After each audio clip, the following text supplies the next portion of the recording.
Doyle news special debate.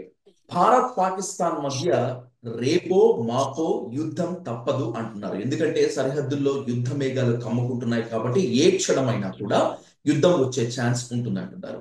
ఒకవేళ కనుక భారత్ పాకిస్తాన్ మధ్య యుద్ధం వస్తే ఆ యుద్ధం తరువాత భారత్ కి పాకిస్తాన్ కి మధ్య ఉన్నటువంటి కంప్లీట్ గా సమస్యలు తీరిపోతాయా, యుద్ధం వల్ల ఎలాంటి దుష్పరిణామాలు ఉంటాయనే దానిపై ఇన్ డెప్త్ గా డిస్కస్ చేద్దాం. ఈ టాపిక్ కోసం let's invite colonel VV Rao garu on to the dial news hot seat with Vijay Sadhu. VV Rao garu నమస్కారం సార్. నమస్కారం అండి. Sir, first of all very great and very happy to have you on the hot seat VV Rao garu. ఎందుకంటే మీరు 32 ఏళ్ళు ఆర్మీకి సేవలు అందించారు కల్నల్ గా. ఇప్పుడు మీరు రిటైర్ అయి ఉన్నారు.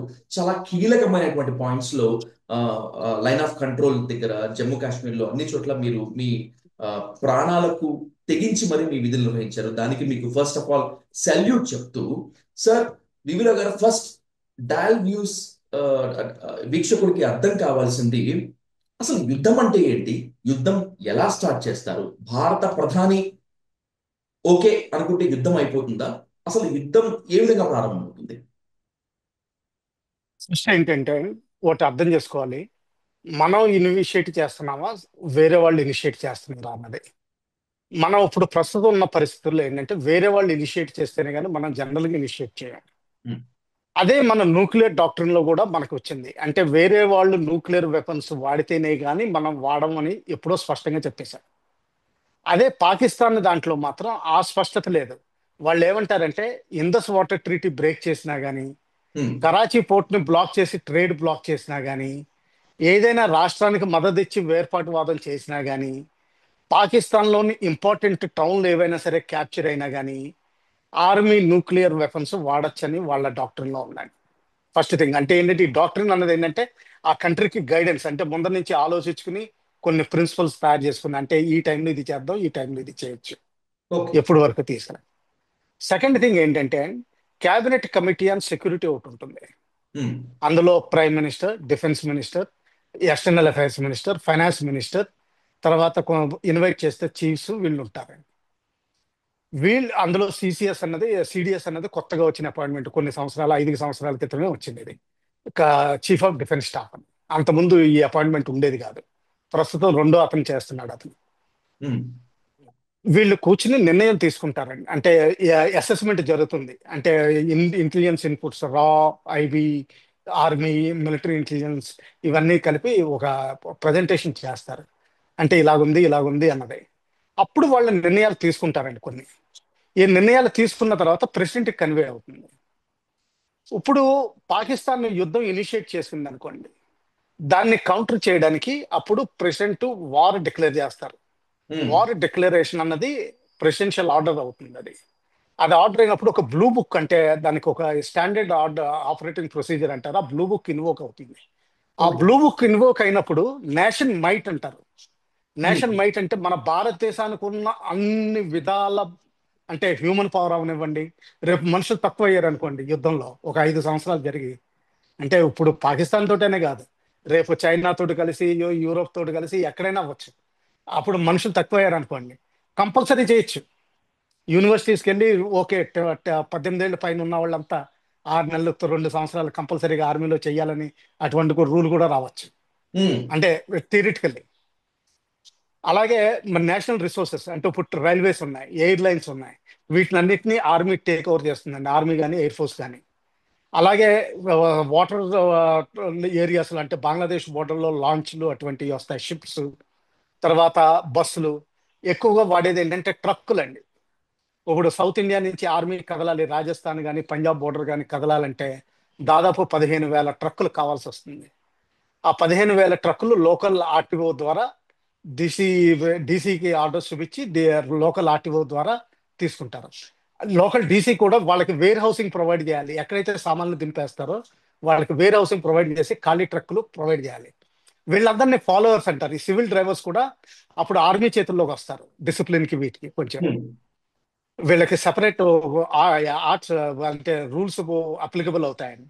డ్రైవర్ కి, క్లీనర్ కి బట్టలు ఇవ్వడం జరుగుతుంది. అలాగే వాళ్ళకి ఫుడ్ ఇవ్వడం జరుగుతుంది. అక్కడి నుంచి పెట్రోల్, డీజిల్ అంతా ఆర్మీ అకౌంట్ లోకి వెళ్ళిపోతుంది. ఉమ్, ఇదంతా తర్వాత ఎప్పుడో స్టేట్ గవర్నమెంట్ కి బిల్ వస్తుంది, ఎందుకంటే పెట్రోల్ పంప్ దారిలో పోయించారండి.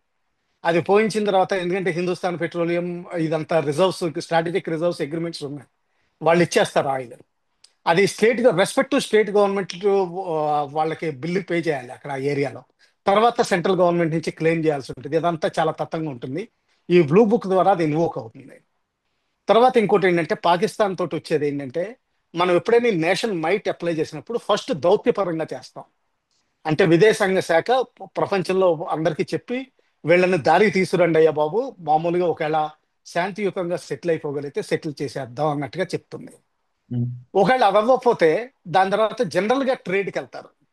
అంటే ఏంటంటే వాళ్ళ సైడ్ నుంచి వచ్చే సరుకులు ఇంపోర్ట్ ఎక్స్పోర్ట్స్ అన్ని బ్యాన్ చేసి, ఒకవేళ అవసరమైతే వాళ్ళకి థర్డ్ కంట్రీ నుంచి వచ్చే ఇంపోర్ట్స్ ఎక్స్పోర్ట్స్ కూడా బ్యాన్ చేయడం జరుగుతుంది. దానికే ఇటువంటి నేవల్ బ్లాకేడ్. ఎందుకంటే పాకిస్తాన్కి ఇప్పుడు ప్రస్తుతం చైనా బోర్డర్ ఉంది, ఇండియా బోర్డర్ ఉంది, ఆఫ్ఘనిస్తాన్ బోర్డర్ ఉంది, ఇరాన్ బోర్డర్ ఉంది, సముద్రం ఉంది. మెయిన్ సరుకులు సముద్రంలోంచి కరాచీ పోర్టులో దిగుతాయి. కొంతవరకు గ్వాదర్ పోర్టు, మిగతా ఏమన్నా మైనర్ పోర్ట్ ఉంటే అది చిన్న చిన్న సరుకులు దిగుతాయి.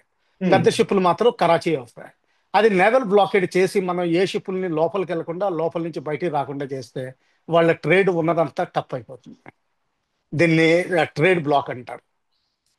ఇప్పటికే కొంత బ్లాక్ ఇంపోజ్ అయింది. ఎక్కడైతే ఓపెన్ ఇండియా పాకిస్తాన్కి ఓపెన్ ట్రేడ్ సెంటర్స్ ఉన్నాయో అవి ఎప్పటి నుంచో కొన్ని సంవత్సరాల నుంచి నడుస్తుంది. మొన్నటి వరకు బాగా ఓపెన్ అయి ఉండేది, అది కూడా 48 గంటల నుంచి అది కూడా క్లోజ్ అయింది. ఉమ్, దీని తర్వాత ఇంకోటి అర్థం చేసుకోవాల్సింది ఏంటంటే, పారామిలిటరీ ఫోర్సెస్ ఏమి ఉన్నాయో ఇప్పుడు ఆర్మీలో ఆర్మీ, నేవీ, ఎయిర్ ఫోర్స్, తర్వాత కోస్ట్ గార్డ్, ఇవి మినిస్ట్రీ ఆఫ్ డిఫెన్స్ చేతుల్లో ఉన్నాయి. ఇవి వీటినే ఆర్మ్డ్ ఫోర్సెస్ అంటారు యాక్చువల్ గా. అంటే ఆర్మీ అన్న దాంతో సంబంధం.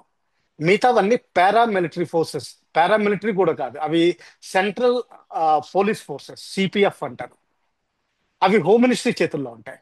CRPF, BSF, SSB, special services bureau, um. అలాగా స్కౌట్ బెటాలియన్స్, ఇటువంటివి ఉంటాయి అన్నమాట. అందులో అస్సాం రైఫిల్స్ కూడా ఉంటుంది. కానీ అస్సాం రైఫిల్స్ ఆఫీసర్ కేడర్ అంతా ఆర్మీ నుంచి వెళ్తుంది కాబట్టి ఈ దీన్ని పారామిలిటరీ ఫోర్స్ అని, అంటే ఆర్మీ కంట్రోల్లో ఉంటుంది ఎప్పుడు పర్పెచువల్ గా. ఇది ఒకటి కొంచెం తేడా. ఉమ్. దాని తర్వాత మనం అర్థం చేసుకోవాల్సింది ఇంకోటి ఏంటంటే, ఇండియా పాకిస్తాన్ మధ్యలో చాలా రకాల బౌండరీస్ ఉన్నాయండి. మన సముద్రం నుంచి మొదలు పెడితే గుజరాత్ ఏరియాలో బోర్డర్ పిల్లర్ నెంబర్ 1075 అన్నది కచ్ ఏరియాలో ఉంది. దాని తర్వాత క్రీక్స్ వస్తాయి, అంటే సముద్రం నీరు లోపలికి వస్తుంది. అది కొంచెం తగ్గుదల ఎగ్గుదల ఉంటా ఉంటుంది, సీజన్ బట్టి ఉంటుంది. అమావాస్య పౌర్ణమికి కూడా మారుతా ఉంటుంది. Okay sir. ఆటుపోటు అంటారు సముద్రాల్లో. ఉమ్, అటువంటి ఏరియాస్ లో అక్కడ బోర్డర్ డిలిమినేషన్ అన్నదే అవ్వలేదు. ఉమ్. అదేంటంటే మనం ఒక లైన్ తీసుకుంటాం, వాళ్ళేమో మన సైడ్ లైన్ తీసుకుంటారు, మనమో ఆ సైడ్ లైన్ తీసుకుంటాం. అందుకని అక్కడ బిఎస్ఎఫ్ దగ్గర బోట్స్ ఉంటాయి. ఇదే లైన్ సముద్రంలో కూడా వెళ్తుంది. అంటే మనం ఒక లైన్ డ్రా చేస్తున్నాం, వాళ్ళు వేరే లైన్ డ్రా చేస్తున్నారు. అందుకనే మత్స్యకారులు ఎప్పుడు అరెస్ట్ అవుతా ఉంటారు ఆ బోర్డర్ ఏరియాలో. Okay sir. దీనిపైన దీనిపైన పంజాబ్ పైన జమ్మూ కాశ్మీర్ లో మనకి కొంత ఇంటర్నేషనల్ బౌండరీ వరకు, మనకి బోర్డర్ వరకు మన చేతుల్లో ఉన్నాయి. ఉమ్. కానీ దీన్ని పాకిస్తాన్ వర్కింగ్ బౌండరీ ఉంటుంది, స్టాండ్ స్టిల్ అగ్రిమెంట్ బౌండరీ ఉంటుంది, వాళ్ళు ఇంటర్నేషనల్ బౌండరీ అనరు. ఓకే. దీనితో మనకి వాళ్ళకి ప్రాబ్లం వస్తుందండి. దాని తర్వాత లైన్ ఆఫ్ కంట్రోల్ అంటారు. అంటే ఉమ్. దాదాపు పక్కన నుంచి మీకు పైకి వెళ్ళే కొద్ది దాన్ని లైన్ ఆఫ్ కంట్రోల్ అంటారు. ఇది అటు భీమ్ గర్గలి, ముజఫరాబాద్, ఆ పైనుంచి మళ్ళా తూర్పు తిరిగి కార్గిల్ వరకు వెళ్తుందండి. కార్గిల్ తర్వాత మళ్ళా పైకి వెళ్తుంది అది. ఉమ్. ఎక్కడైతే పైకి తిరుగుతుందో అక్కడ వరకు లైన్ ఆఫ్ కంట్రోల్ అంటారు. ఈ లైన్ ఆఫ్ కంట్రోల్లో ఏంటంటే భూమి మీద అడ్జస్ట్మెంట్ అయింది అనమాట అండి. అంటే ఇక్కడ వరకు, అంటే పంట పొలాలు ఇమాజిన్ చేయండి, ఇక్కడ వరకు మీది, ఇక్కడ వరకు మాది ఓకే సార్. అన్నట్టుగా అగ్రిమెంట్స్, లోకల్ అగ్రిమెంట్స్ ఉంటాయండి. ఉమ్. మార్కింగ్ కూడా ఉంటుంది. అది కానప్పుడు పైన ఏజీపీఎల్ లో మాత్రం యాక్చువల్ గ్రౌండ్ పొజిషన్ లైన్ అన్నది సయాచిన్ గ్లేషియర్ అంటాం లూజ్ గా మనం. ఆ ఓకే సార్. సయాచిన్ గ్లేషియర్లో ఎవరి చేతుల్లో ఏ భూభాగం ఉంటే అది వాళ్ళది. ఉహు. అది పైన ఇందిరా కోల్ వరకు వెళ్తుంది. ఆ ఇందిరా కోల్ అన్నది దాని తర్వాత చైనా సరిహద్దులే. ఉమ్. ఇంకా దానితోటి పాకిస్తాన్ తోటి మనకి సంబంధం లేదు. ఇందులో ఇంకోటి ఏంటంటే, పాకిస్తాన్ ఆక్రమిత కాశ్మీర్ అన్నది పాత మహారాజు దగ్గర ఏ ఏరియా అయితే ఉండేదో అది మన జమ్మూ కాశ్మీర్ కింద లెక్కెడతాం. Okay sir. అందులో షాషియం వ్యాలీ అన్నది 5,000 చదరపు కిలోమీటర్లు పాకిస్తాన్ చైనాకి గిఫ్ట్ కింద ఇచ్చేసింది. ఉమ్, అది చైనా చేతుల్లో ఉందండి ఇప్పుడు. అక్కడి నుంచే చైనా నుంచి పాకిస్తాన్కి రోడ్డు వస్తుంది. వన్ రోడ్ వన్ బెల్ట్ అన్నది అది గ్వాదర్ పోర్ట్ వరకు వస్తుంది.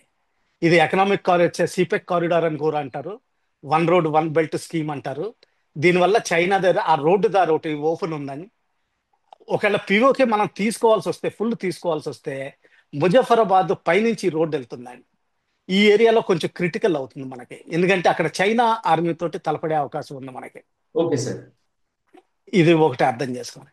ఈ బ్లూ బుక్ అన్నది ఇది లాస్ట్ లో అప్లై చేస్తారు, ఎందుకంటే ఇండియన్ ఆర్మీ అన్నది last weapon of the state. అంటే దీని తర్వాత ఇంక లేదు, ఉమ్, అంటే గవర్నమెంట్ కి దీని తర్వాత ఇంకేదైనా చేయడానికి లేదు.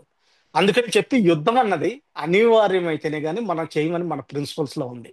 ఉమ్, ఇప్పుడు వరకు మనం వార్ ఏమి డిక్లేర్ చేయలేదు. కానీ పాకిస్తాన్ సైడ్ నుంచి వాళ్ళ డాక్టర్లో చూస్తే, న్యూక్లియర్ డాక్టర్లో చూస్తే ఇందస్ వాటర్ ట్రీటీని సస్పెండ్ చేసినందుకు గాను అది డిక్లరేషన్ ఆఫ్ వార్ కింద వాళ్ళు లెక్కెడుతున్నారు. ఉమ్, కానీ దానికి సూటబుల్ గా ఏం చేయలేదు. షిమ్లా అగ్రిమెంట్ క్యాన్సిల్ అంటున్నారు, కానీ షిమ్లా అగ్రిమెంట్ ఎప్పుడూ పోయిందండి. ఉమ్, ఆర్టికల్ 370 ఎప్పుడైతే తీసేసామో దాని వాల్యూ లేదు. ఇది కేవలం వేరే వాటికి ఏంటంటే ప్రతిదీ ద్వైపాక్షికంగా చర్చించుకుని, అంటే మధ్యవర్తులకు వెళ్లకుండా మనకు మనమే చర్చించుకోవాలి. అంటే ఇప్పుడు ఊళ్ళో చూడండి, ఇద్దరు అన్నదమ్ములు విడిపోయి ఉంటే అన్నదమ్ములు ఇద్దరు చర్చించుకోవాలి తప్పితే కానీ బయట మధ్యవర్తిని తీసుకురాకూడదు అన్నట్టుగా ఆ షిమ్లా అగ్రిమెంట్ అంతేనే. అది పోయింది. అది పోవడం వల్ల మనకి ఏంటంటే ఇప్పుడు లైన్ ఆఫ్ కంట్రోల్లో ఇప్పుడు వరకు ఉన్న కంట్రోల్ అంటే ఏంటంటే ఫైర్ ఓపెన్ చేయట్లేదు మనం. ఒకవేళ కదిలికి కనిపించినా కానీ, మనకి సరిహద్దుల్లో కదిలికి కనిపించినా కానీ, డేంజరస్ గా కనిపించినా కానీ మనం ఫైర్ ఓపెన్ చేయట్లేదు. అది ఇప్పుడు ఫైర్ ఓపెన్ చేసే అవకాశం జరిగింది. నిన్న రాత్రి ఫైరింగ్ చాలా చోట్ల జరిగిందని న్యూస్ పేపర్లో వార్తల్లో వచ్చినాయి. ఉమ్. ఏజీపీఎల్లో ఎప్పుడు ఫైరింగ్ జరుగుతూనే ఉందండి. Okay sir. ఇది ఇది కహాని. సో వారు వచ్చేది అన్నది ఏంటంటే ఇప్పుడు మన దౌత్యపరంగానే ఇప్పుడు వరకు ఇనిషియేట్ చేస్తాం. దీని తర్వాత ట్రేడ్ ఉంటుంది. దీని తర్వాత ఒకవేళ మళ్ళీ వార్నింగ్స్ ఉంటాయి. ఒకప్పుడు వాళ్ళు బహుశా మనం ఏం చేస్తామంటే వాళ్ళ సైడ్ నుంచి ఏమైనా ఇనిషియేట్ చేస్తే మాత్రం మనం రిటాలియేట్ చేయక తప్పదు. ఉమ్, అప్పుడు మాత్రం వార్ ఇంపోజిషన్ అవుతుంది. ఓకే. అలా కాదు, ఈ టెర్రరిస్టులు అసలు మనకి కంట్రోల్లో రావట్లేదు, వాళ్ళు అసలు పాకిస్తాన్ ఆర్మీ చీఫ్ వినిపించుకోవట్లేదు అనుకుంటే మాత్రం అప్పుడు ఒకవేళ మనం వార్ డిక్లేర్ చేయొచ్చు. అప్పుడు వార్ డిక్లరేషన్ చేసినప్పుడు ప్రెసిడెంట్ ఆర్డర్ సైన్ అవుతుంది, నేషనల్ ఎమర్జెన్సీ కింద లెక్కెడతారు, అన్ని ఆర్మీ కంట్రోల్లోకి వస్తాయండి. అది ఉమ్. ఇది సార్, అలా. ఇప్పుడున్నటువంటి లేటెస్ట్ న్యూస్ ప్రకారం చూస్తే కొన్ని కొన్ని చోట్ల భారత్ తో ఉన్నటువంటి సరిహద్దుల వెంబడి పాక్ కొన్ని కొన్ని చోట్ల కవ్వింపు చర్యలకు దిగుతోంది, ఫైరింగ్ కి పాల్పడుతోంది. అంటే ఇప్పుడున్న పొజిషన్ ప్రకారం చూస్తే భారత్ తో యుద్ధం చేసే సత్తా పాకిస్తాన్ కు ఏ మాత్రం లేదు, గెలవగలను అనేటువంటి ఆ నమ్మకం కూడా పాకిస్తాన్ కు లేనట్టుగా చాలా మంది చెప్తూ ఉన్నారు. అయినా కూడా పాకిస్తాన్ ఎందుకు కవ్వింపు చర్యలకు దిగుతోంది? నిండా నీటిలో మునిగిన వాడికి చలి ఉండదండి. ఉమ్, మొత్తం దేశం డెస్పాండెన్సీకి వచ్చేసింది, వాళ్ళ ఎకానమీ పడిపోయింది. వాళ్ళ తీర్థయాత్రలకు కూడా సౌదీ అరేబియా వద్దంటుంది, ఎందుకంటే వాళ్ళందరూ అక్కడికి వెళ్ళి అడుక్కుంటున్నారని సౌదీ అరేబియాలో. ఎస్. ఆ స్థితి తర్వాత కౌంటర్ టెర్రరిజం గ్లోబల్ గా వస్తుందని చెప్పి అందరూ రియలైజ్ అయ్యారు. ఇంకా ఒసామా బిన్ లాడెన్ అంటే చంపారు, కానీ ఇంకా చాలా మంది మిగిలి ఉన్నారు, ఆల్ ఖైదా వాళ్ళు, అలాగే ఐసిస్ క్యాడర్స్ కూడా కొంతమంది ఉన్నారు. అక్కడి నుంచి సపోర్ట్ వస్తున్నట్టు చాలా ఫారిన్ కంట్రీస్ కూడా అనుకుంటున్నాయి. ఉమ్, తర్వాత ఏంటంటే షియా సున్నీస్ గొడవలు జరుగుతూనే ఉన్నాయి. ఇరాన్కి పాకిస్తాన్కి కూడా అంత రెండు ముస్లిం దేశాలు అయినా కానీ అంత ఫ్రెండ్షిప్ ఏం లేదండి. ఉమ్, అలాగే ఈ బలూచిస్తాన్ రెబెల్స్ ఇరాన్లోను ఇరాన్లో కూడా కొంత పోర్షన్ క్లెయిమ్ చేస్తారు అన్అఫిషియల్ గా. బలు బ్రిటిష్ ఆక్యుపేషన్ లో ఉండి బలూచిస్తాన్ అయిన దాంట్లో 100% బలూచిస్తాన్ కింద లెక్కెడతారు. అందుకని చెప్పి ఇరాన్కి పాకిస్తాన్కి కొన్ని నెలల క్రితం ఒక దాదాపు ఎయిర్ వయోలేషన్స్ జరిగినాయి. ఉమ్, అది కూడా గుర్తుపెట్టుకోవాలి. అలాగే తెరికే తాలిబాన్ పాకిస్తాన్ అని చెప్పి జియా టైంలో ఫండమెంటలిజం తీసుకొచ్చారు. అప్పుడే మద్రసాస్ విపరీతంగా పెరిగిపోయినాయి. ఈ ఫండమెంటలిజం వచ్చి వచ్చి వచ్చి ఈ జనరల్ అసీం మున్నీర్ అన్న అతను ఫైనల్ ప్రోడక్ట్ అంటే టాప్ లెవెల్కి చేరిపోయాడు. ఉమ్, వీళ్ళ అమ్మా నాన్న కూడా ఈ మద్రసా ఎడ్యుకేషన్ తోటి ఫండమెంటలిజం తోటి కనెక్టెడ్. అతను కూడా జనరల్ గా ఆర్మీ ఆఫీసర్స్, కల్నల్ కింద ర్యాంక్ వెళ్ళిన వాళ్ళు రిలీజియస్ పర్సూట్స్ చేయరు. ఈయన స్టడీ లీవ్ తీసుకుని, అంటే 2 ఏళ్ళు లీవ్ తీసుకుని మరి ఆ ఖురాన్ చదివారు. అంటే ఎంత ఫండమెంటల్ గా ఆలోచిస్తారో అన్నది ఆలోచించాలి ఉమ్, ఆయన మైండ్ సెట్. ఉమ్, అదొకటి. ఈ టీటీపీ అన్నది ఏంటంటే పాకిస్తాన్ ని ప్యూర్ ఇస్లామిక్ స్టేట్, అంటే ఏంటంటే షరియా రూల్లో ఉండేటట్టు చేయాలనుకుంటుంది ఇప్పుడు. వాళ్ళు ఆఫ్ఘనిస్తాన్ లో ఉండి పాకిస్తాన్ మీద యుద్ధం చేస్తున్నారు. ఉమ్. ఇలా కాకుండా పాకిస్తాన్కి ఇంకోటి ఏంటంటే ఇంటర్నల్ ప్రాబ్లం కూడా ఉంది. ఎవరికైతే మెజారిటీ సీట్లు వచ్చినాయో ఆయన్ని జైల్లో, ఇమ్రాన్ ఖాన్ ని జైల్లో కూర్చోబెట్టారు. సార్ అవును. ఉమ్, ఎవరు మైనారిటీ పార్టీస్ ఉన్న వాళ్ళని అందరినీ గ్రూప్ చేసి ఒక మైనారిటీ గవర్నమెంట్ నుంచోబెట్టారు. ఉమ్, ఆ మైనార్టీ గవర్నమెంట్ లో కూడా నవాజ్ షరీఫ్ అనే పవర్ఫుల్ పొలిటీషియన్ నుంచోబెట్టలేదు. ఆయన కింద ఒక తమ్ముడు షాబాజ్ షరీఫ్ నుంచోబెట్టారు. ఉమ్, ఆయనకి అంత స్ట్రెంగ్త్ లేదు. పాకిస్తాన్ ఆర్మీ చీఫ్ ఎలా చెప్తే అలా వింటారు ఆయన. అక్కడ జుడిషియరీ సిస్టమ్ మన జుడిషియరీ సిస్టమ్ లాగా స్ట్రాంగ్ లేదు, అక్కడ నాన్ ఎగ్జిస్టెంట్ వచ్చి. ఉమ్, తర్వాత మన దేశంలో పైకి కిందకి కదిలినా కానీ, వెదర్ మండలైజేషన్ అయినా, ఏదైనా రిజర్వేషన్ సిస్టమ్ అయినా చాలా వరకు చేంజెస్ వచ్చినాయి లాస్ట్ 75 years లో. ఉమ్, పాకిస్తాన్ లో మాత్రం అరిస్టోక్రసీ ఇంకా ఉంది. అంటే జమీందారీ వ్యవస్థ 1948లో ఎలా మిగిలిపోయిందో బ్రిటిష్ వాళ్ళు వెళ్ళినప్పుడు అలాగే ఉండిపోయింది. వేల వేల ఎకరాలు, అంటే ఇప్పుడు బిలావల్ భుట్టో ఆయనకు ఉన్న పొలాలు చూస్తే కొన్ని వేల ఎకరాలు ఉంటాయి. 6,000 ఎకరాలు ఎంత ఆయనకి ఆస్తి. ఉమ్, మన ఇండియాలో 6,000 ఎకరాలు కాదు, 60 ఎకరాలు కూడా కష్టంతో ఉంటుంది. అలాగే ఈ ఇండస్ట్రియలిస్టులు, ఎంపీ, సెనేట్ లో పార్టిసిపేట్ చేసే వాళ్ళందరూ కూడా, వీళ్ళందరూ కూడా రిచ్ పీపుల్, అంటే ఏదర్ ఇండస్ట్రియలిస్ట్ లేకపోతే జమీందారు. ఉమ్. కామన్ మ్యాన్ సెనేట్కి వెళ్ళడం. Okay sir. అలాగే ఇంకోటి గమనించాల్సిన విషయం ఏంటంటే పాకిస్తాన్ లో పిఓకే అంటాం మనం, పాకిస్తాన్ ఆక్యుపైడ్ కాశ్మీర్. కాశ్మీర్ లో చాలా పోర్షన్ వదిలేసాం 1948లో. Okay sir. అందులో ఏంటంటే జమ్మూ పైన కోట్లీ, నౌషరా, భీంబేర్ గలీ ఇటువంటి ఏరియాస్ ఉన్నాయండి. ఇక్కడ రాజ్పుత్ ముస్లిమ్స్, చౌదరి ముస్లిమ్స్ ఎక్కువ ఉంటారు. Okay sir. వీళ్ళకి మనీ పవర్ ఎక్కువ, అగ్రికల్చర్ బాగుంటుంది, తర్వాత సోషల్ పవర్ కూడా ఎక్కువ ఉంటుంది. సార్. ఉమ్. పిఓకేకి ఎప్పుడు ప్రైమ్ మినిస్టర్ అయినా వీళ్ళ నుంచే ప్రైమ్ మినిస్టర్ అవుతారు. ఓకే. గిల్గిట్ బాల్టిస్తాన్ నుంచి కానీ, స్కడ్డు నుంచి కానీ ఎప్పుడు కాలేడు. ఆ, ఇప్పుడు వరకు అవ్వలేదు. 16 మంది అయ్యారు కానీ ఇప్పుడు వరకు ఒక్కళ్ళు కూడా కాలేదు. తర్వాత ఇంకోటి గమనించాల్సింది ఏంటంటే వీళ్ళలో ఇంకా క్యాస్ట్ సిస్టమ్ నడుస్తుంది. ఈ 400-500 ఏళ్ళు కన్వర్జన్ అయినా కానీ ఇంకా క్యాస్ట్ సిస్టమ్ నడుస్తుంది. రాజ్పుత్ ముస్లిం ఫ్యామిలీస్ నుంచి చౌదరి ముస్లిమ్స్ లో చేసుకోరు, అలాగే చౌదరి ముస్లిమ్స్ రాజ్పుత్ ముస్లిమ్స్ లో చేసుకోరు. ఇంకా లోవర్ క్యాస్ట్లు వదిలేయండి, ఇవి ఉమ్, కూడా నడుస్తూ ఉంటాయి. ఇప్పుడు ప్రస్తుతం ఉన్న పిఓకే ప్రైమ్ మినిస్టర్ అందరూ జనరల్ గా చౌదరీస్. అంటే మన ఆంధ్రాలో చూసుకుంటే బేసిక్లీ కమ్మా క్యాస్ట్ కి ఈక్వలెంట్ అవుతారు. ఓకే. మనం వాళ్ళు కూడా చౌదరి అన్నది రాస్తారు. లేకపోతే తెలంగాణలో రెడ్డిస్ అని లెక్క పెట్టుకోవాలి, ఉమ్, రెడ్డిస్ కానీ వెలమాని లెక్క పెట్టుకోవాలి. ఉమ్, అది నడుస్తుందండి ఇంకా. సో అక్కడ సొసైటీని అర్థం చేసుకోవాలి మనం. ఓకే. ఈ గిల్గిట్ బాల్టిస్తాన్ వాళ్ళు దాదాపు ట్రైబల్ ఏరియాస్, అంటే మనకి జార్ఖండ్, ఛత్తీస్గఢ్ ఈ నక్సలైట్ ఏరియాస్ ఎలాగుంటాయో అలాగుంటాయి. దాదాపు ఉమ్, విలేజెస్ తక్కువ ఉంటాయి, డెవలప్మెంట్ ఉండదు, అంత ట్రైబల్ ఏరియాస్ లాగా ఉంటారు. వీళ్ళు మాట్లాడే భాష కూడా వేరు, బాల్టిస్తాన్ అని వాడతారు. వీళ్ళ ఆఖరికి ఫేసెస్ కూడా వేరుగా ఉంటాయండి, ఉమ్. మిగతా వాళ్ళతోటి కలవు. Okay sir. వాళ్ళు షియాస్, ఈ గిల్గిట్ బాల్టిస్తాన్ లో ఉండేవాళ్ళు షియాస్ ఎక్కువ, సున్నీస్ తక్కువ. ఉమ్, ఇటువంటి జమ్మూ పూంచి ఏరియా, పూంచి నుంచి జమ్మూ ఏరియాకి ఆనుకుని ఉన్న వాళ్ళు అంత సున్నీస్ ఎక్కువ. ఉమ్. వీళ్ళల్లో కూడా తేడా వస్తుంది. సో ఎప్పుడైనా సరే మనం ఏదైనా యుద్ధం చేసేటప్పుడు కూడా ఇవన్నీ గమనించాల్సి ఉంటుంది. చాలా తేడాలు చేస్తాయండి. ఉమ్. సార్ ఆ, ఇప్పుడు రెండు ఉమ్. సార్, ఆ, అంతర్జాతీయ సమాజం మొత్తం అంతా కూడా ఉగ్రవాదానికి వ్యతిరేకంగా నిలుస్తున్నటువంటి ఈ సమయంలో పాకిస్తాన్ కనుక భారత్తో యుద్ధానికి దిగితే అంతర్జాతీయ సమాజం భారత్ వైపు ఉంటుందా, పాకిస్తాన్ వైపే కొన్ని దేశాలు మద్దతు పలికేటువంటి ఛాన్స్ ఉంటుందా?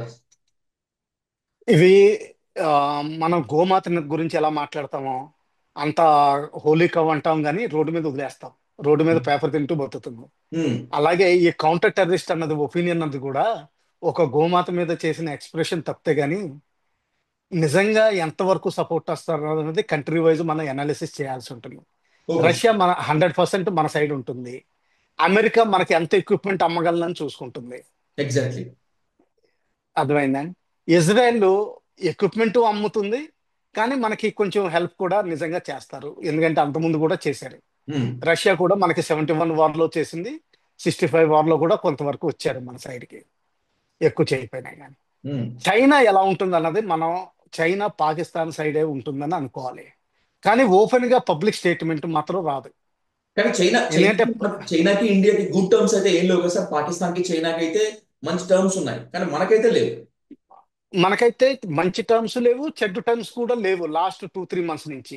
ఓకే. అంతకుముందు వరకు లడాక్ ఏరియాలోను, డోక్లాం ఏరియాలోను, అరుణాచల్ ప్రదేశ్ ఏరియాలోను మనకి ప్రాబ్లమ్స్ ఉన్నాయి, కానీ ప్రస్తుతానికి అవి అణిగి మణిగి ఉన్నాయి. కానీ పాకిస్తాన్ వెహికల్స్ అడిగింది అనుకోండి, సప్లై చేస్తుంది. ఆర్టిలరీ గన్స్ అడిగితే సప్లై చేస్తుంది. JF-27 ఆఖరికి 31 విమానాలు అడిగినా కానీ అది సప్లై చేస్తుంది. వాటికి ఎమ్యునిషన్ సప్లై చేస్తుంది, మిసైల్స్ కావాలన్నా సప్లై చేస్తుంది, రిపేర్ అండ్ మెయింటెనెన్స్ కావాలన్నా సప్లై చేస్తుంది, ఉమ్, రేషన్స్ కావాలన్నా సప్లై చేయొచ్చు. ఎందుకంటే చైనాకి రేషన్స్ ప్రాబ్లం లేదు, అది కమ్యూనిస్ట్ కంట్రీ. వాళ్ళు కావాలంటే ఎప్పుడు కావాలంటే ఎలా కావాలంటే అలా నిర్ణయం తీసుకోగలరు. ఆ, ఇంకోటి ఉంది, యునైటెడ్ నేషన్స్ వీటిలో సెక్యూరిటీ కౌన్సిల్లో ఎప్పుడైనా డిస్కషన్ వచ్చినప్పుడు యాబ్స్టైనింగ్ చేయడం కానీ, ఓటు ఎగనెస్ట్ చేయడం కానీ అది కూడా చేయొచ్చు. Okay sir. ఒక ఓకే. ఒకవేళ పైకి రావాలని కూడా అనుకుంటే యాబ్స్టైన్ చేస్తారు. ఒకవేళ పైకి రావాలి, స్పష్టంగా పాకిస్తాన్ సైడ్ రావాలనుకుంటే ఓటు ఎగనెస్ట్ చేస్తారు. ఉమ్, అది చూసుకోవాలి. ఇంకా మిగతా మిడిల్ ఈస్ట్ దేశాలు అంటారా, సౌదీ అరేబియా, యుఏఈ ఇటువంటి కంట్రీస్ దాదాపు మన సైడ్ ఉన్నట్టు లెక్క పెట్టుకోవాలి. కానీ వాళ్ళ దగ్గర నుంచి మనకి నిజంగా వచ్చేది ఆయిల్, పెట్రోల్ తప్పితే కానీ మనకి నిజంగా ఏమి అవసరం ఉండదు. ఉమ్. కొంచెం పొలిటికల్ గా వాళ్ళు ప్రెషర్ పెట్టచ్చు అంతే. Okay sir. పాకిస్తాన్కి డినైల్ చేయొచ్చు, ఎందుకంటే ఈ అరబ్ దేశాలు ఇంకోటి అనుకుంటాయి, ఇరాన్ తీరం దాటిన తర్వాత వీళ్ళందరినీ కచ్చా ముస్లిమ్స్ అనుకుంటారు. వాళ్ళు వాళ్ళు ముస్లిమ్స్ కింద లెక్క పెట్టుకోరు, ఓకే సార్. వాళ్ళే ఒరిజినల్ ముస్లిమ్స్ అనుకుంటారు. ఉమ్, ఇది చాలా తేడా చేస్తుందండి, ఎందుకంటే వాళ్ళు ఎప్పుడు పాకిస్తాన్ న్యూక్లియర్ పవర్ అయినా కానీ వాళ్ళు మా రిప్రజెంటేటివ్ అని ఎప్పుడు అనుకోలేదు. వాళ్ళు డినైల్ చేయొచ్చు, అంటే ఫైనాన్సెస్ కానీ, కొంచెం ఆయిల్ కానీ ఇటువంటి డినై చేయొచ్చు. కానీ ఎంతవరకు డినై చేస్తారన్నది అది కూడా డౌటే, ఎందుకంటే యుఏఈ అయితే డబుల్ గేమ్, అంటే వాళ్ళు కూడా ప్రపంచంలో పైకి రావాలని చూస్తున్నారు శాంతి దూత కింద.